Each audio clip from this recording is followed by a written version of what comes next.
मी आधीच जाहीरपणाने सांगितलं होतं की महादेव निर्मळ, रमेश आळसकर यांना माझ्या विरोधात उभं करण्याचं कटकारस्थान काही बीड जिल्ह्यातल्या नेतेमंडळींनी केलं होतं. कोणत्याही परिस्थितीमध्ये माझा पराभव करायचा, त्यासाठी त्यांनी यासाठी इथे दोन उमेदवार उभे केले. त्यांना सर्वार्थपरी मदत केली, आर्थिक पाठबळ दिलं आणि माझा पराभव व्हावा याच्यासाठी निश्चितपणानं त्यांनी प्रयत्न केले.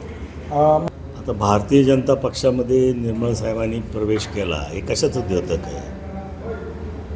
त्यांच्या आधीपासूनच म्हणजे या निवडणुकीच्या उमेदवाराच्या माध्यमातूनच आणि लोकसभेच्या माध्यमातून त्यांची जवळीक झाली आणि त्यांनी हा निर्णय घेतला असावा असं मला वाटतं.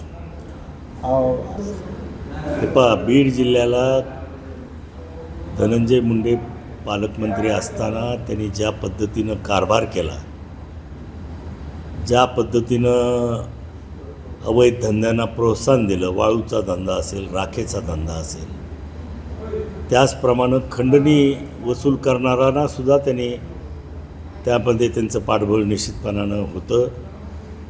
आज वाल्मिक कराड हे स्वर्गीय संतोष देशमुख यांच्या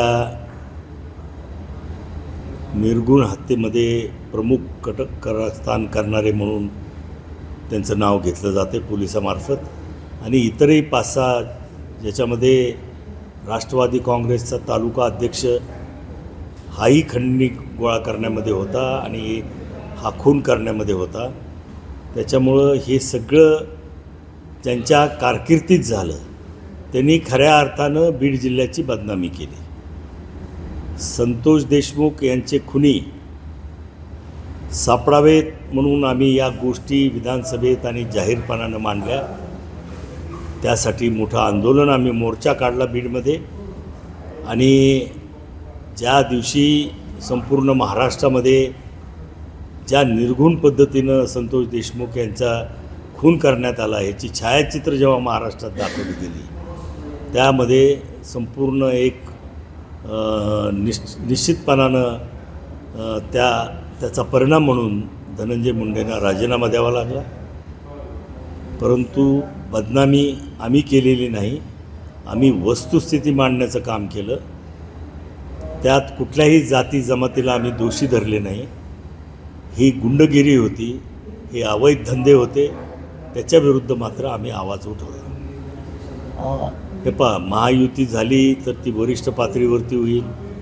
मुख्यमंत्री, दोन्ही उपमुख्यमंत्री यांनी जर पुढाकार घेतला तरच युती येईल. स्थानिक पातळीवरती युती होत नसते.